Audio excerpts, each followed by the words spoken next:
Il est très probable que vous ayez entendu parler du livre de l'Apocalypse, mais peut-être pas du point de vue unique que nous allons explorer dans cette vidéo. Alors que de nombreuses discussions sur l'Apocalypse se concentrent sur des sujets comme les Illuminati, il existe une richesse de profondes réflexions. Des enseignements que beaucoup sont souvent négligés. Je veux vous inviter à prêter une attention particulière et à regarder cette vidéo jusqu'à la fin.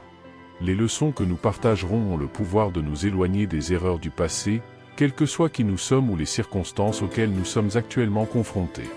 Souvent, les détails les plus subtils et les plus significatifs de l'Apocalypse échappent à l'attention de la plupart des gens. Ce sont précisément ces points sur lesquels nous nous concentrerons dans cette vidéo, mettant en lumière des informations précieuses qui peuvent transformer notre compréhension de ce livre fascinant. Il y a des détails dans cette histoire qui passent inaperçus pour la plupart des gens. Et c'est exactement ce dont je vais parler. Avant de commencer, assurez-vous d'avoir déjà cliqué sur le bouton d'abonnement si vous êtes une personne qui aime les histoires bibliques. C'est formidable de voir que vous vous intéressez à ce type de contenu. Alors allons-y. Il y a bien longtemps, dans un pays lointain, une société secrète entourée de mystères et d'ombres a émergé. Ils se faisaient appeler les Illuminati. Mais qu'est-ce que c'était? Que signifiait ce terme qui résonnait dans les couloirs sombres de l'histoire? Au début, les Illuminati n'étaient qu'un groupe historique fondé le 1er mai 1776 en Bavière. Ils avaient de nobles idéaux, recherchant la connaissance et l'illumination. Cependant, au fil des siècles, quelque chose a changé. L'idée des Illuminati s'est transformée en quelque chose de beaucoup plus sinistre, un réseau de conspiration qui s'étendait à travers le monde. Désormais, la simple mention des Illuminati faisait frissonner beaucoup de gens. Les gens murmuraient à propos de ces prétendus plans secrets pour contrôler le monde. Ils disaient qu'ils étaient derrière tous les événements majeurs, qu'ils manipulaient les gouvernements et influençaient la culture. Mais était-ce vrai? Les Illuminati avaient-ils vraiment autant de pouvoir? La réponse à cette question était entourée d'ombres, laissant les esprits curieux pleins de spéculations et de théories. Pendant ce temps, le monde continuait de tourner, avec ses mystères et ses secrets cachés dans les ombres de l'histoire. Et les Illuminati restaient l'une des plus grandes inconnues, attendant d'être révélées. Dans les temps anciens, une théorie intrigante qui a résonné dans les couloirs de l'histoire. On disait qu'il existait un groupe secret, dans les ombres les plus profondes de la société, manipulant les fils invisibles qui régissaient le monde. Ils se faisaient appeler les Illuminati. Mais que voulaient-ils? Que recherchaient ces prétendus maîtres de l'ombre?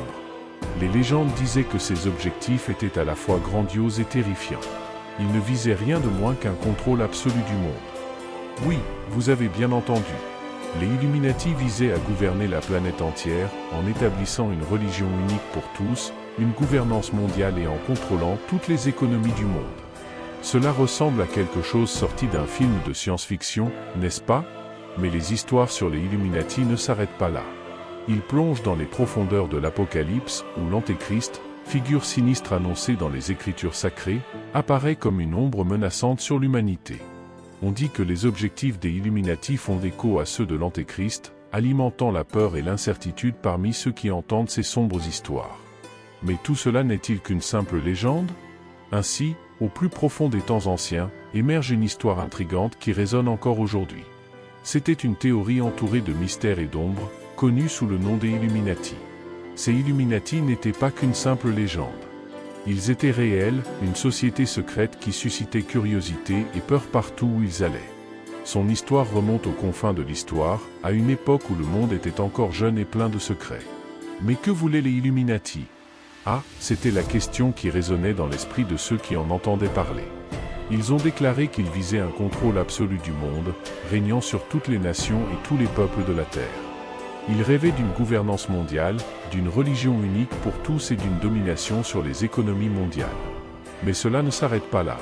Les Illuminati ont également laissé leur marque sur la culture moderne, infiltrant les films, les livres et même la musique. Ces symboles, comme l'œil de la Providence, sont devenus des icônes reconnues dans le monde entier, suscitant des débats et des théories sur leur véritable origine et leur signification. Ainsi, même si les Illuminati peuvent sembler n'être qu'une histoire ancienne, leur influence se fait encore sentir aujourd'hui, nous rappelant que derrière les ombres, il y a toujours des secrets qui attendent d'être révélés par ces théories. La réponse reste cachée dans l'ombre, attendant d'être découverte par les courageux qui osent chercher la vérité derrière le voile du mystère. Et ainsi, nous approfondissons encore plus le mystère des Illuminati. Il ne s'agissait pas seulement de sombres légendes, mais d'une ombre qui planait sur les plus puissants et les plus célèbres du monde. Imaginez-vous dans une foule, entourée de visages familiers et de personnalités influentes. Parmi eux, des chuchotements et des murmures résonnent, pointant du doigt accusateur ceux qui marchent parmi nous. Célébrités, hommes politiques, chefs d'entreprise, tous ont été la cible de sombres accusations d'appartenance aux Illuminati. Mais pourquoi? Qu'est-ce qui les rendait suspects aux yeux du monde? Certains ont souligné des symboles mystérieux dans ces vidéoclips ou des gestes énigmatiques lors de ces discours. D'autres encore voyaient des liens cachés dans leur richesse et leur influence. À chaque nouveau jour, de plus en plus de théories et de spéculations émergeaient sur qui se cachait derrière l'ombre des Illuminati. Des esprits curieux cherchaient à percer l'énigme, tandis que les accusés niaient avec véhémence toute implication dans la mystérieuse société secrète. La saga des Illuminati s'est poursuivie, projetant son ombre sur ceux qui habitaient les salles du pouvoir et de la renommée. Mais la vérité restait cachée dans l'ombre, attendant d'être révélée aux courageux qui osaient défier le voile du mystère. Et maintenant, nous nous concentrons sur l'un des livres les plus sacrés de l'histoire, la Bible. Dans ces pages, nous trouvons non seulement des histoires anciennes, mais aussi une sagesse éternelle qui résonne à travers les siècles. Dans Jean 17, 16, nous nous souvenons des paroles de Jésus, qui a parlé à ses disciples à une époque de grands défis et d'incertitudes. Il leur a dit de ne pas se conformer aux voies du monde, mais d'être perspicaces et guidés par l'Évangile. Imaginez-vous marchant dans les rues poussiéreuses de l'ancienne Jérusalem, entouré des enseignements d'un enseignant sage et compatissant. Il regarde ses disciples dans les yeux et parle avec une autorité qui transcende le temps et l'espace. Il leur rappelle que même s'ils sont dans le monde, ils ne sont pas du monde. Ils sont appelés à vivre selon des normes plus élevées, à être lumière au milieu des ténèbres, à être sel au milieu de la corruption. Ces paroles résonnent à travers les siècles, nous mettant au défi de remettre en question les normes de la société dans laquelle nous vivons, de rejeter la conformité aveugle et d'adhérer aux principes éternels de l'Évangile. Par conséquent, alors que les théories Illuminati peuvent envelopper nos esprits de spéculation et de mystère, les paroles de Jésus nous rappellent où nous devons chercher la direction et la vérité, dans les profondeurs de la foi et dans l'éclat de la lumière divine. Maintenant, nos esprits se tournent vers une vérité éternelle aussi vieille que le temps lui-même, la souveraineté de Dieu. Au milieu des ombres des théories et des conspirations, il demeure comme un rocher inébranlable, régnant sur les destinées des hommes et des nations. Imaginez-vous dans un décor grandiose, où les vents murmurent des secrets et où les étoiles brillent comme des témoins silencieux de la puissance divine. Ici, au cœur de l'univers, Dieu règne en maître, hors de portée de toute société humaine ou de tout sombre secret.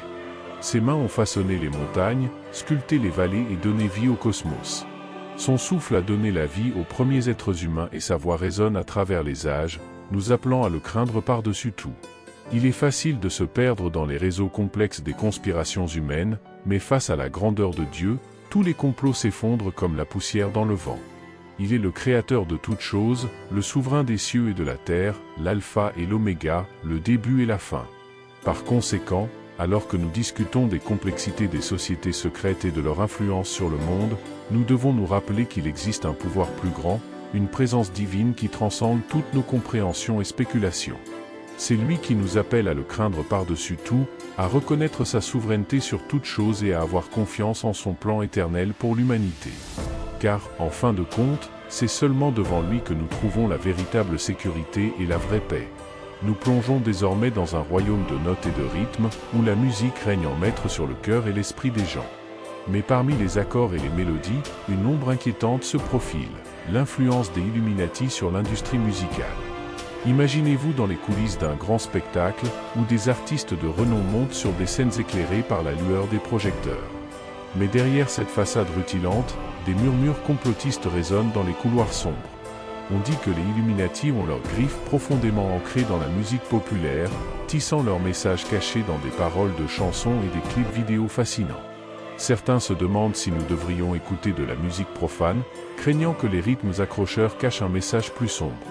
Alors que nous débattons de ce qui est bien ou mal, nous sommes confrontés à un choix personnel. Devrions-nous autoriser la musique profane dans nos vies, ou devrions-nous nous en détourner en quête de pureté spirituelle? C'est une question complexe, pleine de nuances et de débats houleux. Mais en fin de compte, la réponse réside dans notre cœur et dans notre relation personnelle avec Dieu. Il nous guidera sur le bon chemin, si seulement nous sommes prêts à entendre sa voix au-dessus des clameurs du monde.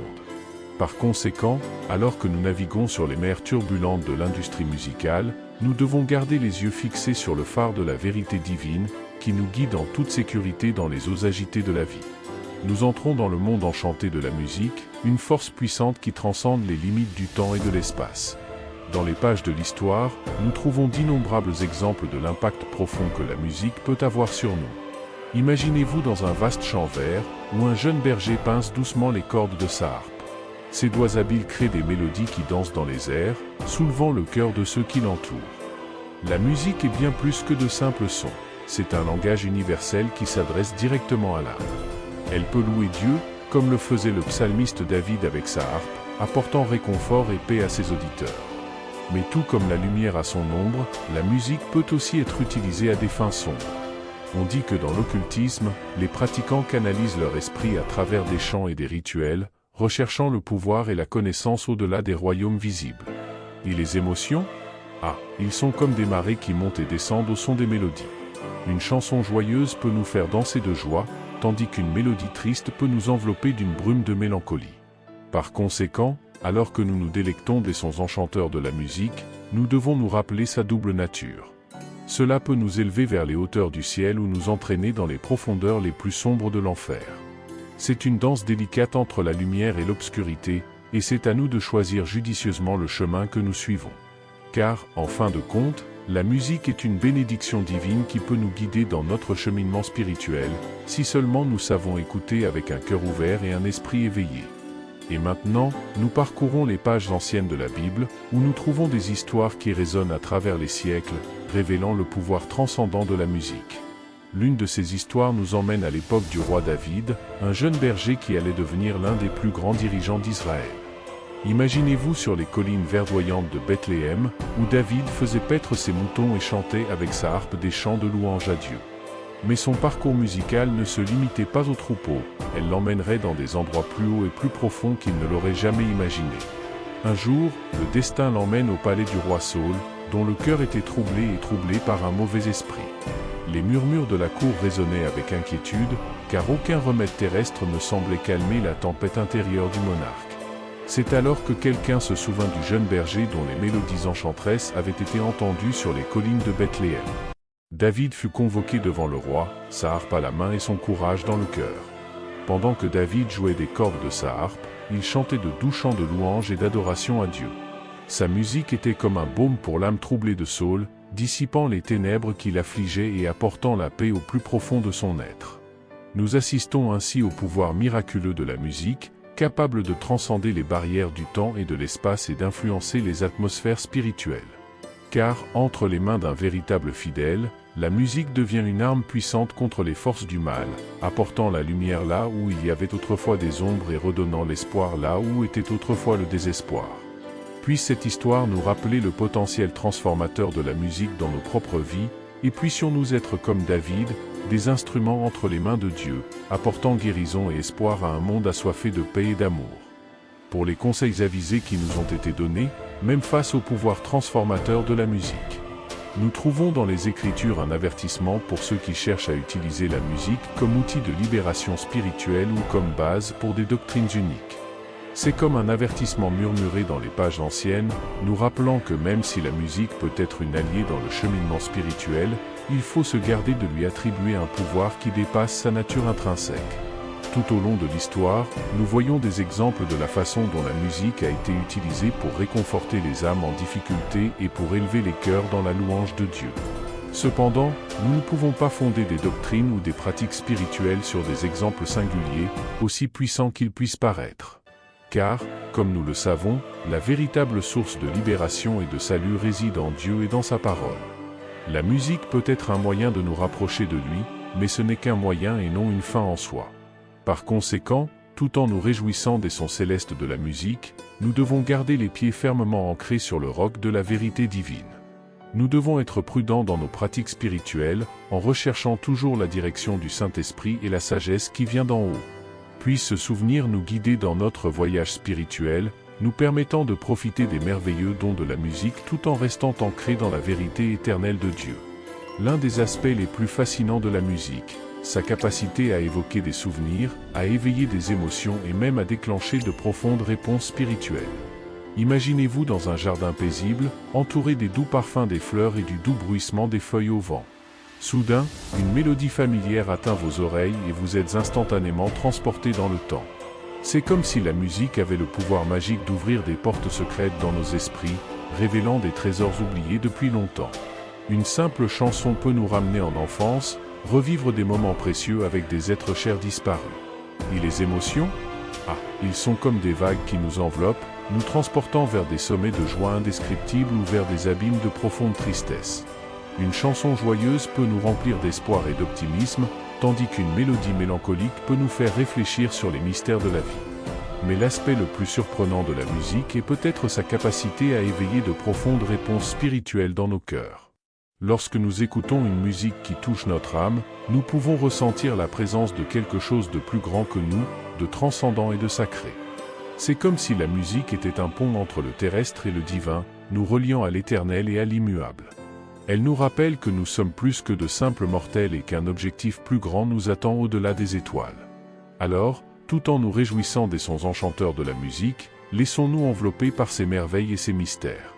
Car, dans chaque note et mélodie, nous pouvons trouver un aperçu du divin, un écho de l'éternel et un rappel que nous faisons partie de quelque chose de plus grand que ce que nous pouvons imaginer. Maintenant, permettez-moi de partager une histoire émouvante qui nous montre l'incroyable pouvoir de la musique pour transformer des vies et apporter la guérison. Il était une fois une femme dont la vie était plongée dans l'obscurité et le désespoir.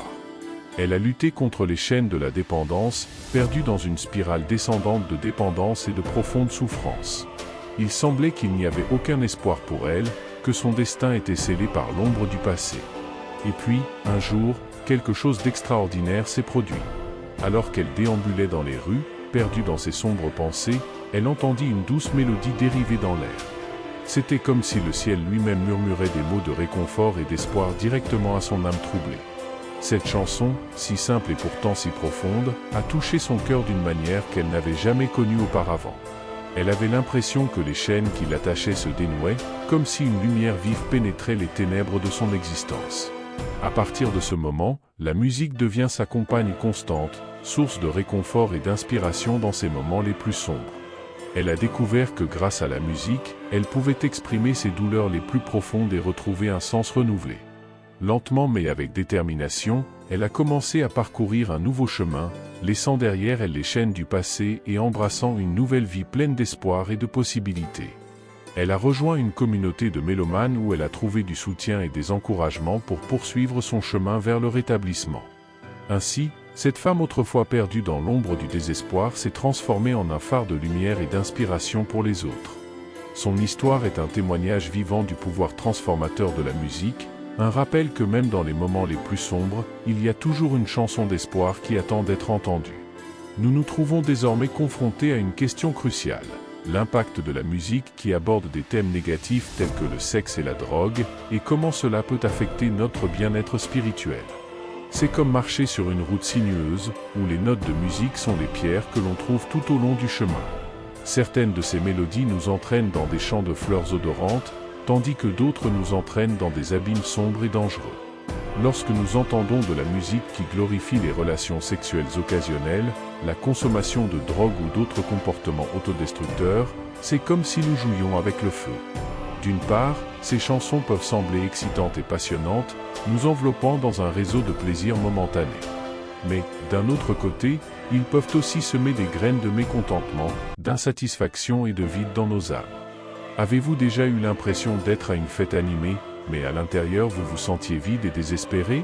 C'est ce qui arrive lorsque nous nous adonnons à une musique qui exalte les plaisirs du monde mais néglige la véritable source de joie et de paix intérieure. Il est important de se rappeler que nous sommes des êtres spirituels vivant dans un monde matériel et que les choix que nous faisons concernant la musique que nous écoutons ont un impact profond sur notre cheminement spirituel. Si nous nous nourrissons d'une musique qui glorifie le péché et la décadence, nous courons le risque de nous éloigner de la lumière et de la vérité qui nous soutiennent. Il est donc essentiel que nous cultivions un discernement aigu quant à la musique que nous laissons entrer dans nos vies. Nous devons nous demander, est-ce que cette musique élève mon âme et me rapproche de Dieu, ou est-ce qu'elle m'éloigne de la lumière et m'enveloppe dans les ténèbres? Alors que nous nous souvenons du pouvoir transformateur de la musique, nous devons choisir judicieusement les mélodies qui nourrissent notre âme et nous conduisent vers la vérité et la lumière. Car en fin de compte, c'est la musique que nous choisissons d'écouter qui façonne l'état de notre esprit, de notre cœur et de notre esprit. Nous entrons désormais dans un territoire sombre et mystérieux, où la lumière de la vérité est obscurcie par les ombres de l'occulte. Des inquiétudes surgissent concernant les chants traditionnels qui promeuvent ouvertement le culte du diable, se faufilant dans nos vies et désensibilisant la société aux thèmes occultes. Imaginez une mélodie séduisante, avec des rythmes et des paroles envoûtantes qui murmurent des promesses de puissance et de plaisir. Ces chansons peuvent paraître inoffensives à première vue, mais derrière leurs mélodies entraînantes se cache un sinistre message qui glorifie le mal et exalte les ténèbres. Le diable est un maître en séduction et il utilise la musique comme outil pour attirer les âmes sans méfiance dans son royaume de tromperie et de destruction. Tel un serpent sifflant, il se cache entre les lignes des paroles, promettant richesse, renommée et pouvoir en échange de l'âme de ceux qui osent écouter ses chansons. C'est comme si nous dansions au bord d'un précipice, tandis que les notes de la musique nous poussent de plus en plus près de l'abîme du péché et de la perdition. À chaque battement, nos cœurs sont tentés de succomber à la séduction du malin, ignorant les avertissements qui résonnent dans nos esprits et nos âmes. Mais nous devons rester vigilants, comme des sentinelles sur les murs de la vérité, prêts à résister aux murmures trompeurs de l'ennemi. Nous devons reconnaître que les chants qui promeuvent ouvertement le culte du diable ne sont pas seulement un divertissement innocent, mais plutôt des outils entre les mains de l'ennemi pour détourner les âmes du chemin de la justice. Il est essentiel que nous soyons conscients des dangers auxquels nous sommes confrontés et que nous nous armions de l'armure de la foi et de la vérité. Nous devons choisir judicieusement notre musique, en recherchant celle qui élève notre âme et nous rapproche de Dieu, plutôt que de nous éloigner de lui et de nous impliquer dans les griffes du malin. Par conséquent, que nos oreilles soient toujours attentives à la voix de la vérité et que nos cœurs soient préservés de la séduction des chants qui promeuvent le culte du diable. Car, au milieu des ténèbres du mensonge, c'est la lumière de la vérité qui nous guidera hors de l'ombre et nous conduira à la vie éternelle. C'est comme si nous dansions au bord d'un précipice, tandis que les notes de la musique nous poussent de plus en plus près de l'abîme du péché et de la perdition. À chaque battement, nos cœurs sont tentés de succomber à la séduction du malin, ignorant les avertissements qui résonnent dans nos esprits et nos âmes. Mais nous devons rester vigilants, comme des sentinelles sur les murs de la vérité, prêts à résister aux murmures trompeurs de l'ennemi. Nous devons reconnaître que les chants qui promeuvent ouvertement le culte du diable ne sont pas seulement un divertissement innocent, mais plutôt des outils entre les mains de l'ennemi pour détourner les âmes du chemin de la justice. Il est essentiel que nous soyons conscients des dangers auxquels nous sommes confrontés et que nous nous armions de l'armure de la foi et de la vérité. Nous devons choisir judicieusement notre musique, en recherchant celle qui élève notre âme et nous rapproche de Dieu, plutôt que de nous éloigner de lui et de nous impliquer dans les griffes du malin. Par conséquent, que nos oreilles soient toujours attentives à la voix de la vérité et que nos cœurs soient préservés de la séduction des chants qui promeuvent le culte du diable. Car, au milieu des ténèbres du mensonge, c'est la lumière de la vérité qui nous guidera hors de l'ombre et nous conduira à la vie éternelle.